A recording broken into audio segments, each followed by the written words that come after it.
I've always tried to have somewhat of a message in my work, and like say you don't want to be a prophet of doom and just do things that are depressing, but at the same time, you my goal is to make people think about what's happening and what with the environment and what are we doing and what are we going to do to help it.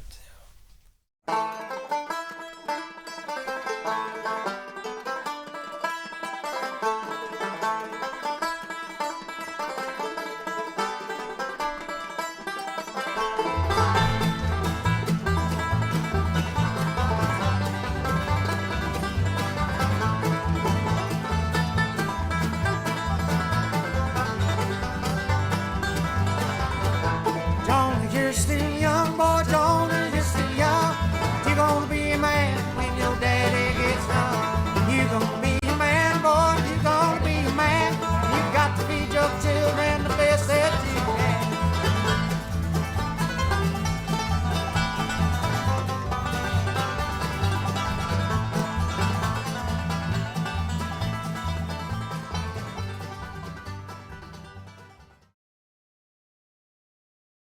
It's been interesting to see this piece evolve from something that was about 5 feet tall to something that's 25 feet tall, with a life-size human figure and enormous roses.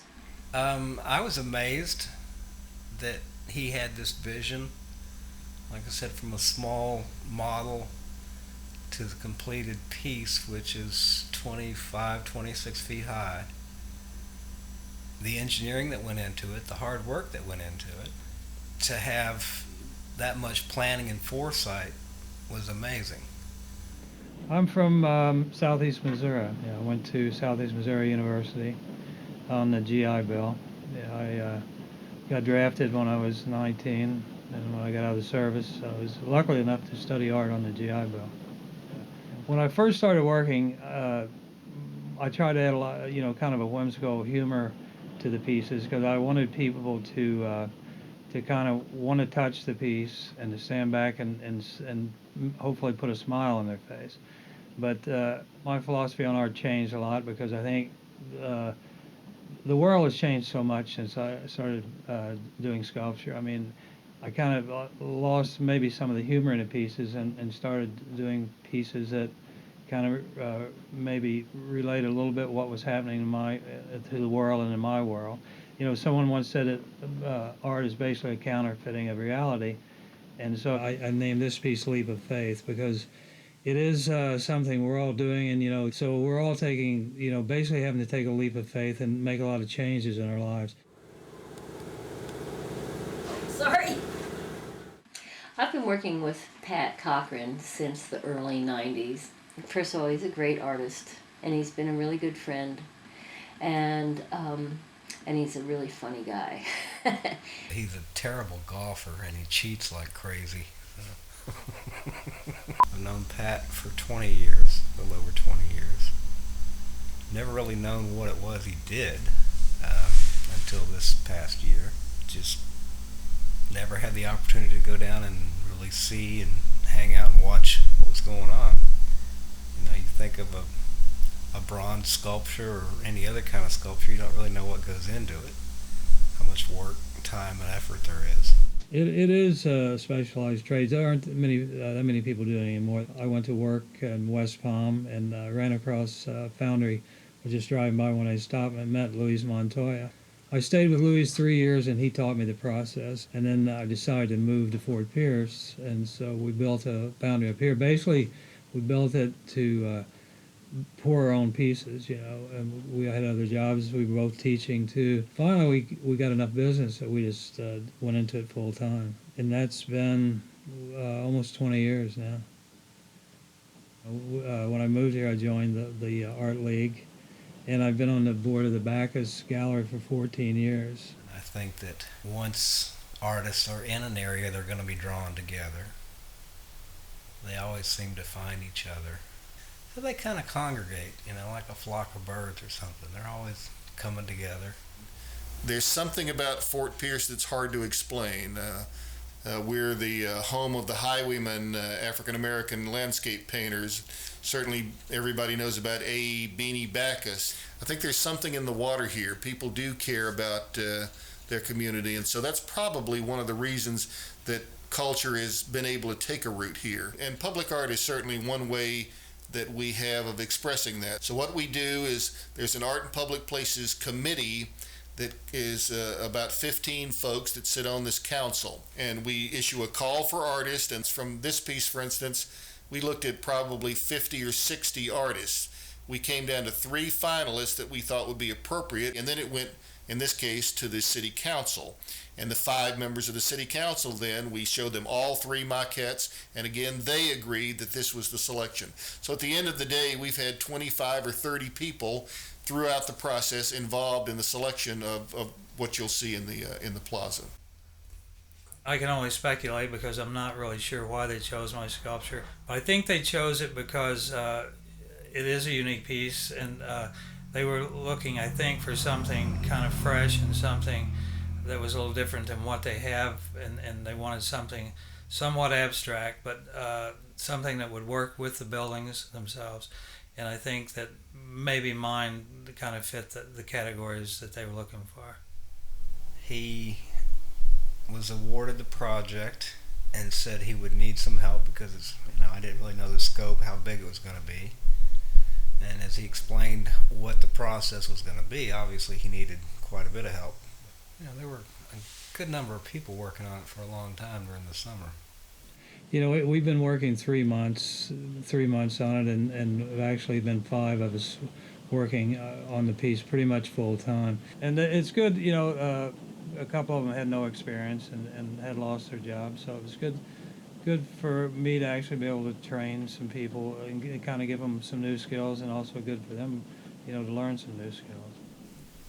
He had the whole concept of the piece initially, but I don't know if he had thought how he was actually going to build it until he got the project. So he must have had some ideas. It's pretty amazing. It's a huge project to work on. This is the biggest bronze piece that Pat's ever put together here at Shade Tree Studio. We'd started out with a model. The model we're going to use was an actual tree trunk. We cut into sections, made a plaster mold off of each section, made a wax mold off of each plaster, and then we dipped the waxes, cast the bronze, and then you have to put it all back together again. Well, one interesting aspect about the man was that he was actually a composite of several different people. So it was really fun because we actually had an acquaintance of ours that Pat asked to if he could do a body cast on him. So we actually did a full body cast on this gentleman, and we used that to do the body. Then another man's face seemed to be what Pat was looking for in terms of face. So they made a mold on him, and I got to put them all together and make them one person. And so we really did have to put him together like a Frankenstein. And he just became a kind of an entity in himself. And sometimes he could be pretty spooky. It's almost like he was alive and watching us. But maybe that was just the heat overcoming us. I don't know. Now he looks like... If you get down like this, Pat, and look at him, looks like Jack Benny. He changes his personality every hour or so. You think mostly of people, they have an idea and they go in their studio and bang it out and come out 2 days later and bronze sculptures all over the place. But it doesn't work like that. It's a long, involved process. You first have to start out with the original sculpture, say if it's out of wood or clay. You have to make a mold on it first, and then you have to pour a wax, because you have to start with the wax. Once we have the wax, we attach runners or sprues for the metal to flow into the piece, and also the wax to leave, and that's why it's called lost wax. Okay, well this is a piece of the tree trunk in the wax, And in order to get the turn it into bronze, you have to put channels that the bronze can flow through to fill this whole thing and make it into bronze. And the sprues are made, we make the sprues, they look like this. They're long, thin wax rods. Then we add the sprues onto the end of it, and you can see we've bent them. And we add a little cup, like these cups here, onto the top of it. So then we invest the wax in a silica-based solution, and we use silica sand. And depending on the weight of the piece, like some of these pieces we cast are over 100 pounds each shot. So we put a lot of extra coats, and we spend a week dipping them. The solution we use will pick up detail. Even you can put your thumbprint in the wax, and your thumbprint will be in the bronze. This is called a Zahn cup, which actually checks the viscosity of the liquid. And it's very important on the first coat, because if the liquid is too thin, you'll get sand penetration when we put the sand on, and you'll have a sandy texture on the piece. Once you get it dipped and you get about 10 coats on it, then you melt the wax out of it, and it becomes a hard ceramic shell. It changes color from a yellow orange to a white, and then the next step, you're able to cast the bronze.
We've poured probably a little over a ton of bronze actually now. So the piece is going to weigh approximately 2,500 pounds to 3,000 pounds when it's finished. The whole process from the plaster mold off of the tree to casting the bronze is just maybe half of it. Because like I said, you've got to reassemble the bronze, weld it back together, then you've got to chase the bronze, get the welds out. There were occasions when I thought that this was never going to work out, because things don't, you reassemble them and they don't fit right back together the way you think they should. But now you're dealing with a piece of metal, and it doesn't bend and conform to what you want it to do that easily. So that part was pretty frustrating.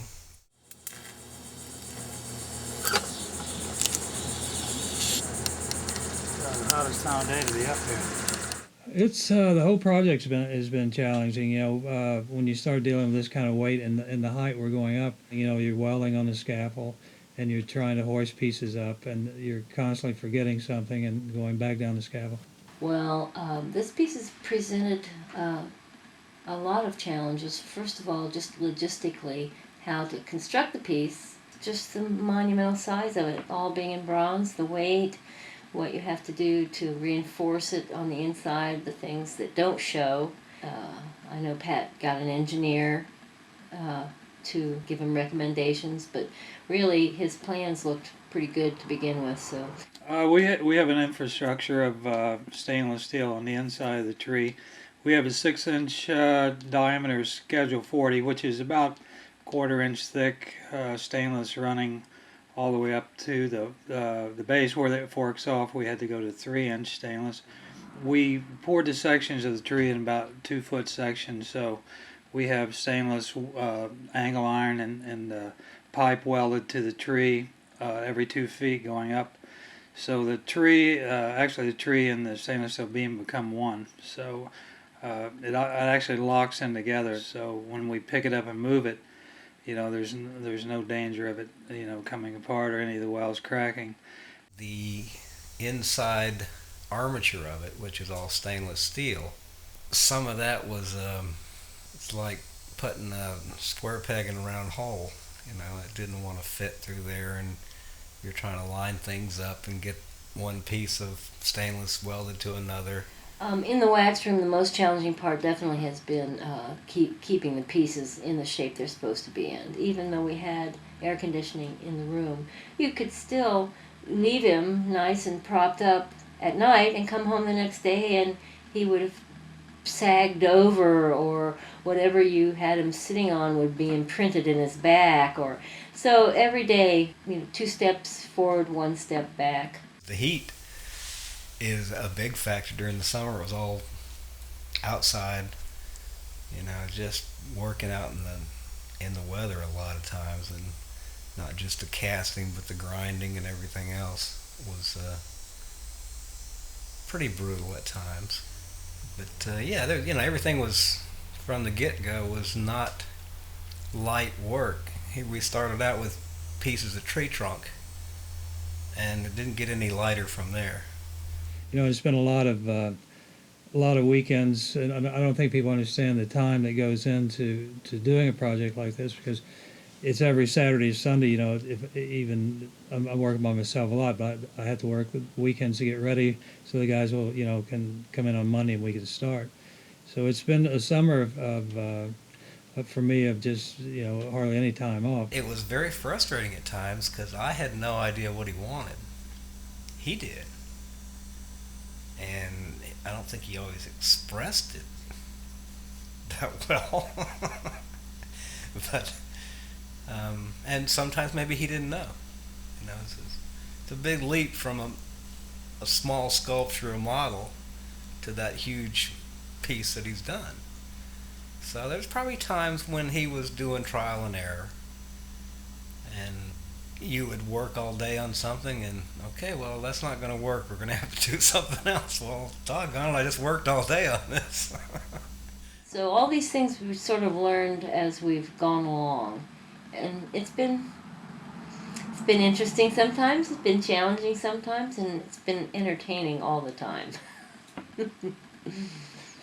The whole project has been a challenge, but it's been very rewarding also as we see it coming together. I think it's going to be unbelievable when we get it put in place and the scaffolding gets taken away and you can actually see it. I think we ourselves who've been working on this are going to be blown away. And it's a lot of work, but at the end you've got a real enjoyment of seeing the finished product.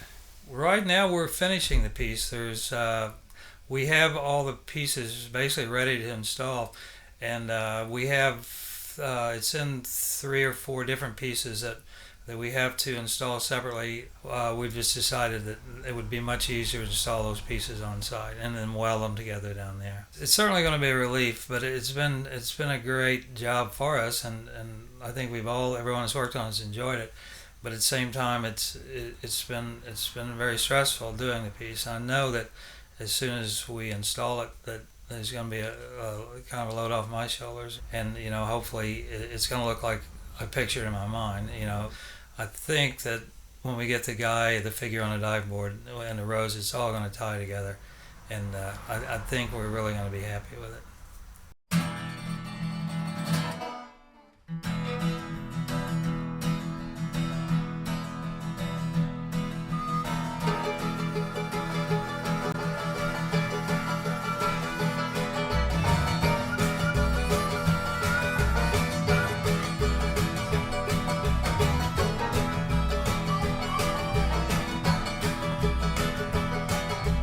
If I was a miner, I'd sing about the mines, tell you of the women that love you for a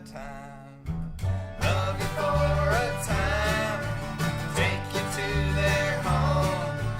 If I was a miner, I'd make them my own. Hey, hey, hey, make them my own.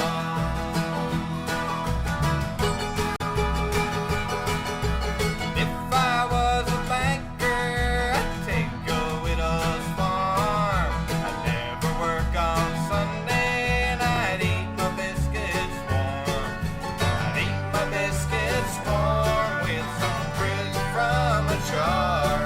And if I was a banker, I'd buy me a new car. Hey, hey, hey, buy me a new car.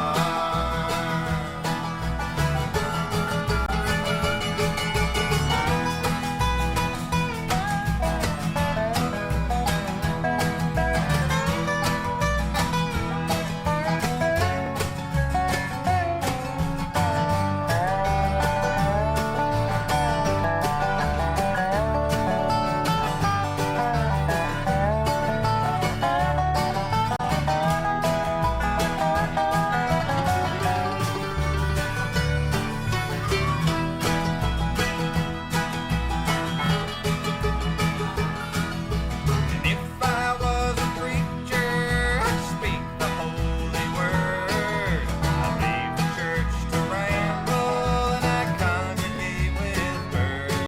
I'd congregate with birds and forget about the rest. You must believe in heaven if you wanna build a nest. Hey, hey, hey, wanna build a nest. And if your woman's stubborn and she got cold feet, you take her to the laundromat and roll her in the sheets. And if your woman's trifling and she got no love, you take her to the river and you wash her in the flood. Hey, hey, hey, wash her in the flood. Hey, hey, hey, wash her in the flood. Hey, hey, hey, wash her in the flood.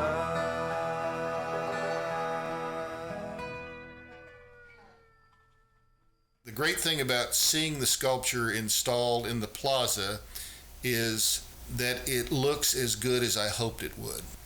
When we created the plaza, we designed it to have a really interesting, powerful piece of sculpture there, and seeing the piece actually installed there is something that is very gratifying for me. I think I'm going to be really proud of it and have a reason to stop by downtown, or make up a reason to stop by and look at it, and then maybe overhear other people's comments as they walk by and see what they think.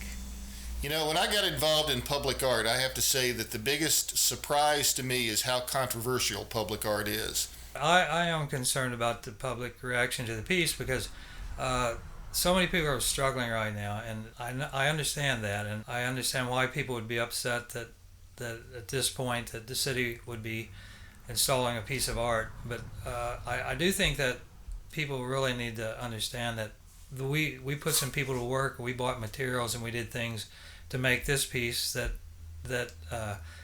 to me anyway is just as important as anyone else's job, and I hope people will look at it that way, that it is important, and it put people to work doing the job. Well, I think art in public places is very important. People think, well, it's fluff, and that's the first place you need to cut back.